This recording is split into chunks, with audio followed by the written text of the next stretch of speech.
Coming up, on Now See This. Fly it, fly it, fly it! Woo! Aggressive rodeo riders prove that to win, you gotta take the bull by the horns. When a high-seas smuggler is chased ashore, Bring me around, we get docked! his cargo unloads itself. And a car thief tries to keep a low profile, but ends up making a big splash. Everyone's hopping mad, skipping town, and jumping for joy. Reactor! Get ready to take the leap. Think you've seen it all? Now see this.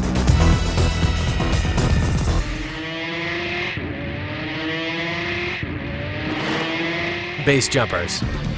People who like life on the edge. Diving off bridges, cliffs, and anything else that offers them a rush. Some are pure adrenaline junkies, while others get into the sport to conquer their inner demons. I got into base jumping because I'm afraid of heights. Heights scare me. They scare me to no end, but I don't let my fears control me. And they don't. Bud Connor is an avid base jumper and part of a tight-knit community that travels the United States to compete in a sport that goes hand in hand with danger. Today they gather at Moab, Utah, where Bud helps judge the competition, appropriately named the Tombstone Challenge. See ya! Yeah!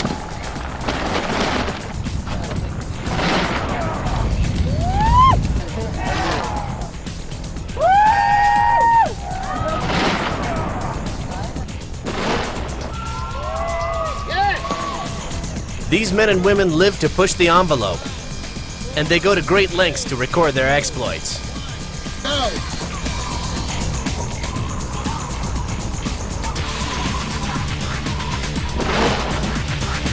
But there can be no thrills without danger. And today, several competitors will be reminded just how unpredictable this sport can be.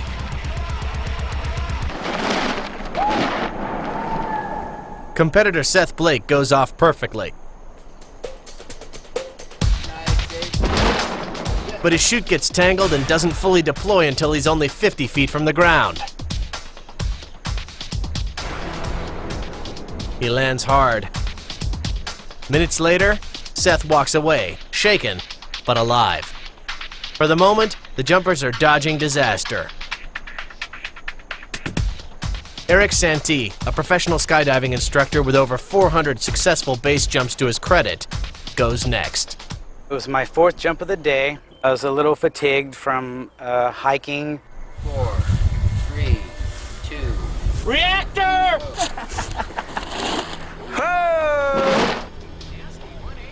As soon as Eric opens his chute, he knows something is terribly wrong. I thought I was gonna die. Fly it, fly it, fly it, fly it! He wasn't overreacting. Such a mishap usually means a long, hard fall, followed by instant death. But Eric bounces off the cliff, somehow steers away, and lands safely. It takes him a moment to realize what almost happened. A gentleman come up to me and said, "Wow," he said, "I've seen that happen a couple of times, and you're the first person I've seen live." Eric is the second jumper of the day to get lucky. However, Bud Connor will not be so fortunate. After spending hours judging other jumpers, Bud is ready for some action. But the day itself has been full of bad omens. This is Friday the 13th. I have 13 base jumps at the time. He goes off perfectly, but a series of small mistakes puts Bud on a collision course with a rock. One of the steering toggles that we used to turn the parachute with released from the Velcro and put me into a turn right away. This is bad. I know this is bad, and I know that I have now made a mistake. He doesn't have time to correct the mistake and smacks into a massive boulder. And here's a horrific sound. As I bounced away from that, I heard my bone break. I heard my femur break because, bones breaking make a very distinct noise, especially when they're your own. Bud grabs a patch of grass and hangs on. If he hadn't, the New York native would have plunged further, and his fracture count would have skyrocketed. Still, the pain is intense. As Bud waits for help to arrive, If you ever want to know what pain's like, break your femur. the first on the scene are fellow base jumpers. 6 men carry him down, as one stays on the landing, belaying the safety rope in case they stumble. The ride down is not an easy one. The ambulance finally arrives, and he's whisked away to a nearby hospital. After reconstructive surgery, Bud begins his long, arduous journey to rehabilitation. But not even a brush with death could dampen his enthusiasm for the sport. In fact, it was the first thing on his mind after the crash. I knew, even while I was laying there with a broken leg, that I'm not done. I'm going to jump again. Only 7 months after the bone-breaking collision, Bud is back to base jumping off this 700-foot bridge. And Bud's willing to admit he's more than a little nervous. I was so terrified. I couldn't hear the roar of the crowd over the roar of my knees knocking. He does a perfect launch.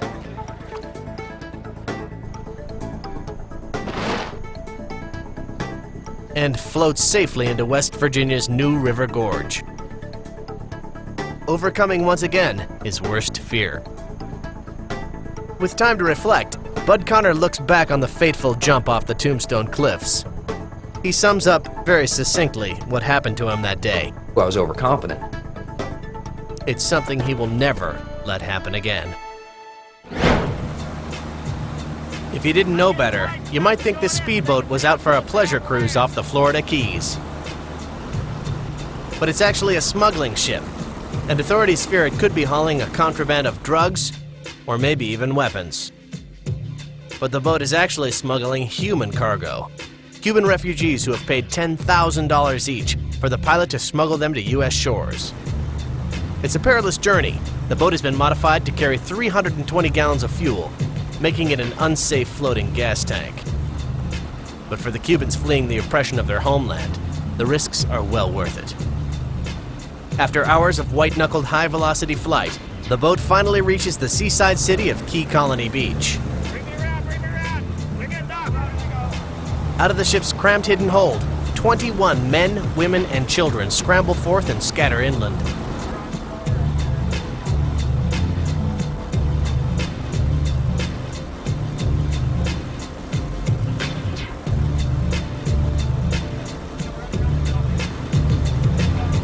Within moments, the sky is full of helicopters searching for the refugees.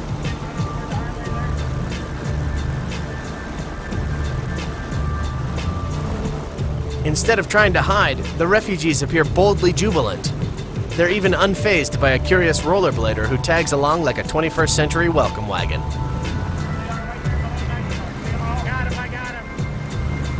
Moments later, the group enters a quiet neighborhood. The situation grows tense when police show up. But then, something strange happens. Instead of fleeing from police, the refugees turn and run toward the officers. That's because they know about the U.S. government's dry foot policy, which offers Cubans who make it to shore health benefits and nearly $9,000 in aid. Had the boat been caught at sea, this would have been another story. Then the refugees would have been sent back to Cuba, which explains their need for such a risky, high-speed flight to U.S. soil. Turn and face the car? Yeah. Okay. However, there's no loophole protecting the boat pilot who brought them. He's arrested and charged with smuggling. Within an hour, most of the 21 refugees have been rounded up in front of a local apartment building.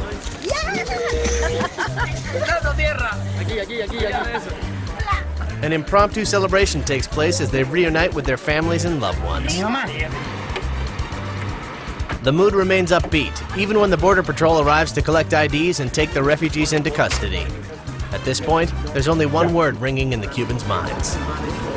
Free. The refugees file willingly into the customs van, eager for the next part of their adventure to begin. After all, the trials to come are nothing compared to the perils they just endured on their long flight to freedom.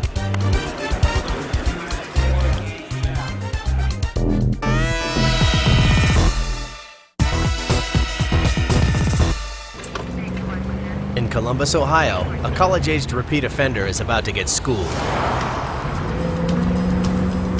Months ago, this suspect was kicked out of a local university for spending too much time on extracurricular activities, namely carjacking. Today, he returned to campus to steal this car. Now police try to keep up, but at 115 miles per hour, this suspect quickly leaves them in the dust. But while this student-turned-thief may not see any troopers in his rearview mirror, sometimes it's all about the cops you don't see. During the entire pursuit, I was the acting supervisor at the Mansfield post, and I was monitoring it by the use of radio. Miles from the actual chase, a veteran of several pursuits, Lieutenant James Wernicke is at his command post coordinating troopers' positions. Our procedures state the supervisor will monitor the pursuit where the radio base station is.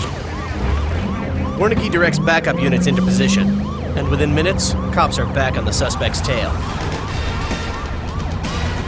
With troopers closing in, the suspect tries to fake them out by pulling off the freeway, then heading right back on. He darts between cars with inches to spare, but not all of his moves are near misses. There were 1 or 2 minor crashes, and naturally we stopped and made sure that nobody was injured. Officers won't risk another collision, however minor. With the lieutenant's go-ahead, deputies stop traffic, ready their tire-shredding spike strips, and make their move. In slow motion, you can see that the deputies can't get their stop sticks under the suspect's tires in time. However, Wernicke is experienced and knows to have a second unit ready and waiting. The suspect swerves around the second set of spikes. He rips into the dirt shoulder and nearly crashes into a road sign. But the driver's tires are still intact. The suspect knew that we had the stop sticks and was able to avoid the deployment of those. Apparently, the carjacker's got some experience himself, and he's using it. The cruisers can't seem to get into position fast enough, but Wernicke's radio moves at the speed of sound. He calls ahead to the next county's patrol post, giving them ample time to set a trap. The suspect doesn't see it until it's too late. In the very last instance, the officer was set up on the interstate. He had enough time to let out his drawstring, which was attached to the road spikes. They were laying hidden in the weeds. With a sputter of smoke, the driver's speed drops dramatically. Finally, his back tire shreds off the rim, putting his car out of commission. But the chase isn't over. As soon as he pulled over, he was out of the vehicle. The suspect tears off into the woods with a throng of officers at his heels. Approximately 2 minutes later, Wernicke is alerted of a successful arrest. His position as a coordinator was essential to bringing the suspect down quickly, but he's not taking the credit. If it wasn't for good, solid decision-making and driving by our officers, we would not have stopped him. And even though the lieutenant's experience enabled him to direct multiple cruisers through 3 counties in the most dangerous conditions, when he finds out why the guy ran, he's reminded that you've never really seen or heard it all. His story to us was he stole the vehicle. He had an appointment with his probation officer in Cleveland, and he had to make the appointment. He didn't want to be late, and he was going to do whatever it took to get to that location. In Mexico, sometimes you ride the bull, and sometimes the bull rides you. Predating its American counterpart by decades, the rodeo is Mexico's national pastime. Competitions take place every weekend year-round, and with the heart-pounding action of the bucking bulls, coupled with the fun-loving festivities that surround the rodeo, it's easy to see why it's so popular.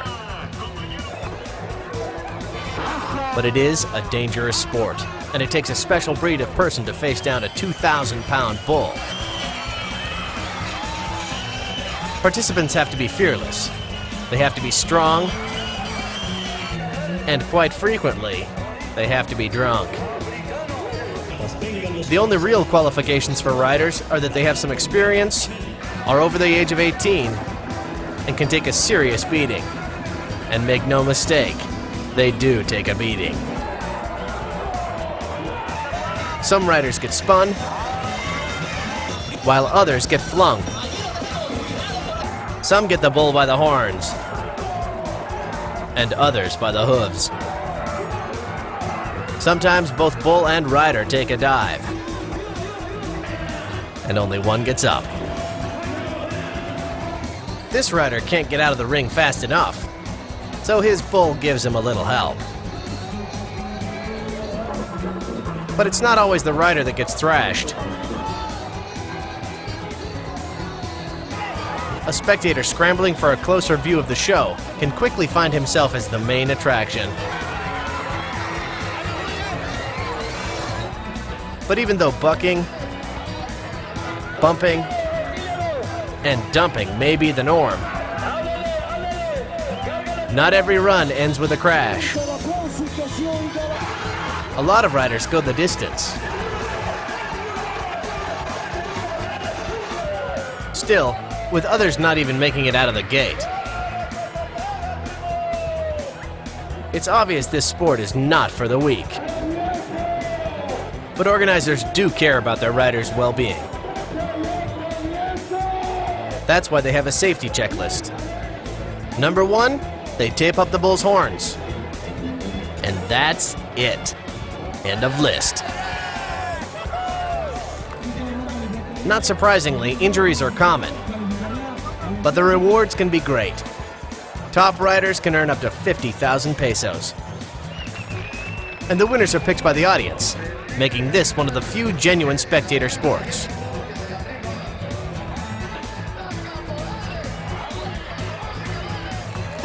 And while it may not be the World Cup or the Super Bowl, Mexican rodeos do have their own big-name stars. And the bigger the name, the bigger the crowd. But it really doesn't matter if you're a celebrity in the saddle or a rookie wrangler. Eventually, everyone gets thrown.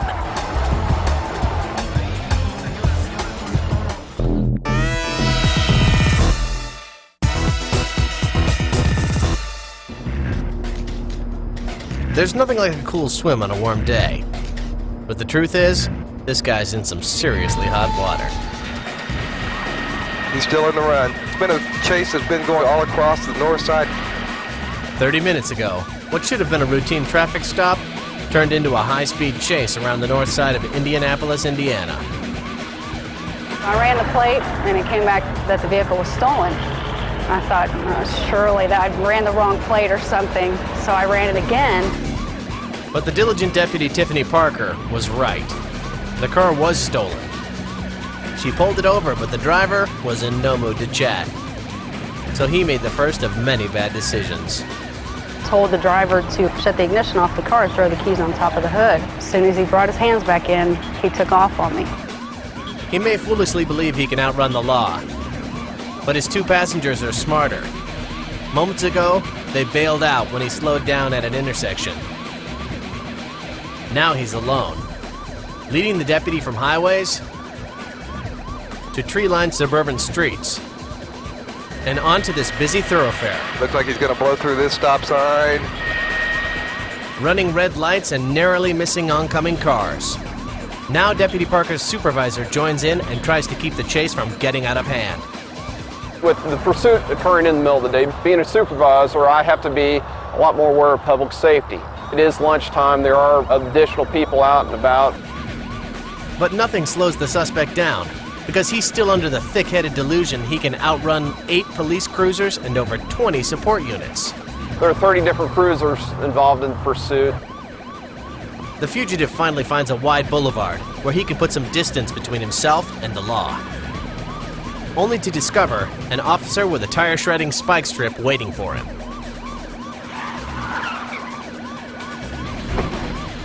He mindlessly presses onward, losing his bumper but not his will to run.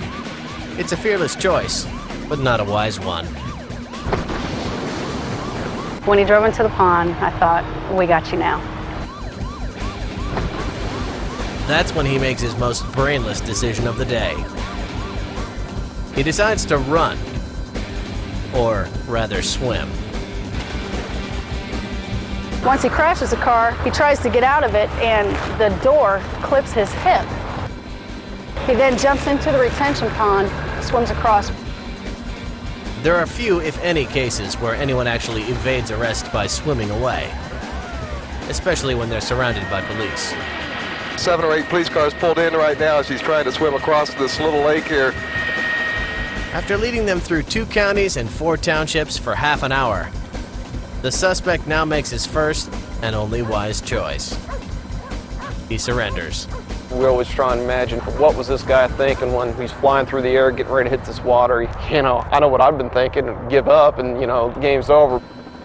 That's exactly what his 2 passengers realized early on in the pursuit. I can hear the passengers in the car screaming at him, stop the car, stop the car. The 2 teens were questioned and released without charge. The driver didn't fare as well. After being treated for minor injuries, he's arraigned on a host of charges, including auto theft, reckless endangerment, and even driving without a valid license. Now he'll spend the next 1.5 years in a detention facility, where there are no games, no swimming pools, but plenty of time to think about all his bad choices. If someone runs from the police, obviously they're being very stupid. Timisoara, Romania. An attempt to upgrade an entire neighborhood has become one man's death trap. Hours ago, the walls of this massive trench being dug for a new natural gas pipeline collapsed. Official rescue teams rush to the scene. The medics patiently wait for the man's extraction. The engineers discuss ways to get him out before the man loses his grip on life. But strangely enough, the only people doing any work are the civilians, co-workers, and bystanders, even a local policeman, while all the official rescuers do is watch. Fearing another collapse, officials are paralyzed, unsure of what to do next. But while they wait, his friends and fellow townsmen work feverishly to free him. They toil relentlessly to unearth the man, but will they get him out in time? One bystander offers his prized truck to grassroots rescuers. They hook a cable to his bumper and attempt to remove the heaviest debris from around the hole. But it doesn't have enough power to do the job. Officials call for a crane.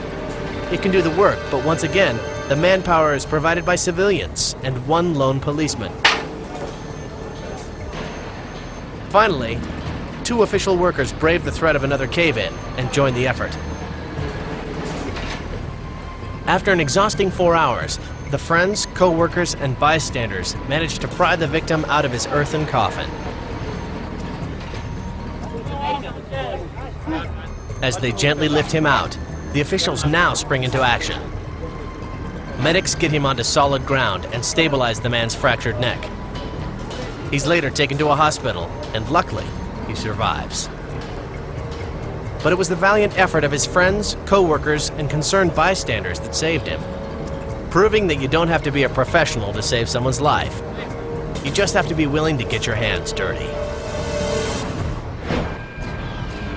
Toronto, Canada. When firefighters arrived to put out this house fire, their highest priority was to get the home's occupants to safety, even the pets. But there's one 4-legged visitor the firemen have overlooked. A full-grown raccoon trapped on the roof. The poor animal is overwhelmed by all the noise and smoke. Meanwhile, the roof is getting hotter beneath its paws. The fireman's first instinct is to let nature determine the animal's fate. But they ultimately decide not to let even one life be lost in the blaze. One rescuer tries to coax the critter down, but the raccoon is far too skittish to cooperate. He'd rather get down himself, but this is his first time on a ladder, and he's unclear on the concept.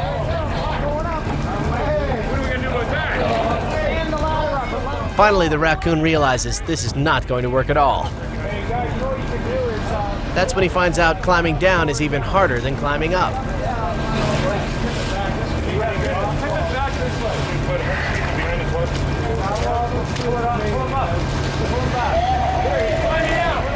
Once he makes it back down, the raccoon vanishes in the billowing smoke.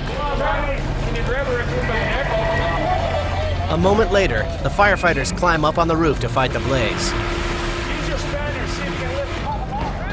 They don't even notice when the critter reappears, desperately searching for a way down. Using a ladder has already been ruled out, so the raccoon finds an escape route more suited to his kind.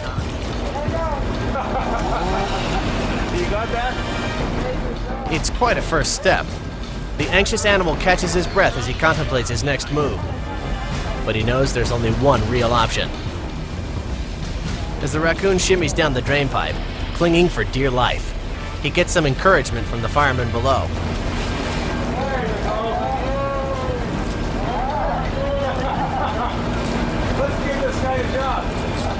Suddenly, the raccoon stops, and then he does the unbelievable.